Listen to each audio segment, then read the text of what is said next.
This is 6 Minute English from bbclearningenglish.com. Hello, I'm Rob, and this is 6 Minute English, and I'm joined this week by Callum. Hello, Callum. Hello, Rob.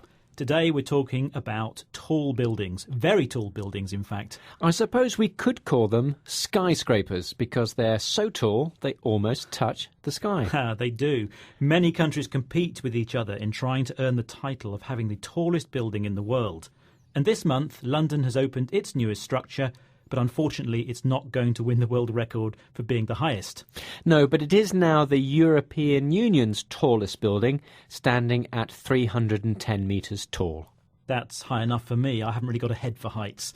Anyway, if you don't know what this new building is called, we'll tell you in a moment, but not before I've set today's question for Callum. I suppose this is going to be about height? Yes, that's the long and short of it. Ho, ho, ho. According to the Guinness World Records, the first ever skyscraper was built in the USA. But in which city? Was it in A, New York, B, Chicago, or C, Detroit? I don't know this, but I'm going to go for A, New York, because I think there are many famous skyscrapers in New York. So I'm going to go A, New York. OK, well, I'll let you know the answer at the end of the programme. But let's talk more about London's newest building, which has just opened to the public and is called the Shard. The Shard. That's because of its shape. The structure narrows as it gets higher and comes to a point at the top.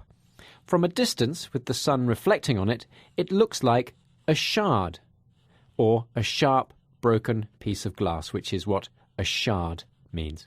Yes, and the steel structure is covered in glass, which means that if you're inside, you get a fantastic view over London. And if you don't mind forking out lots of money, you can go to the viewing platform on the 72nd floor for a bird's eye view of the city.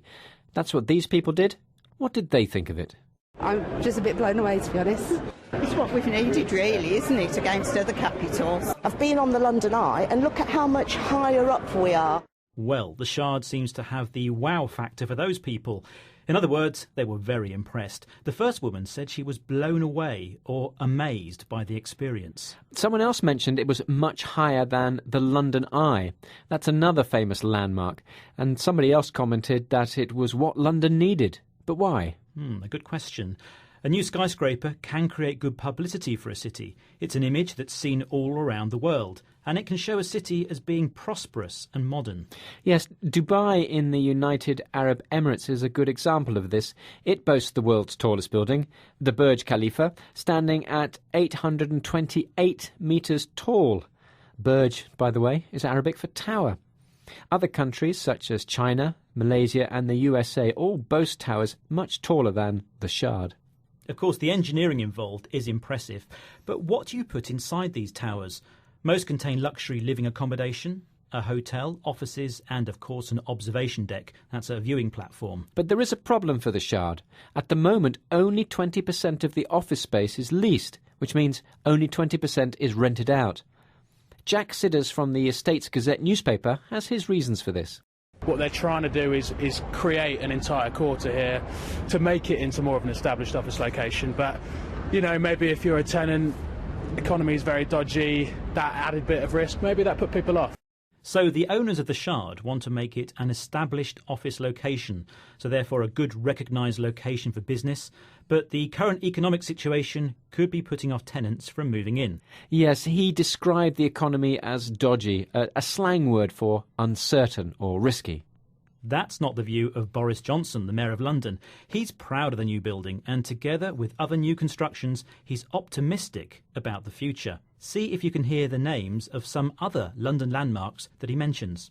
You've got the walkie-talkie going up, the cheese grater, stuff that wasn't happening 4 years ago. All those cranes stopped moving 4 years ago. They're back on the scene now. Some interesting names for buildings there, the walkie-talkie and the cheese grater. This is, of course, because of the shape of the buildings, which look like the objects they're named after. I suppose these names make it easier to identify the buildings. Yes, but I think I'd be quite embarrassed to tell people that I work in the cheese grater.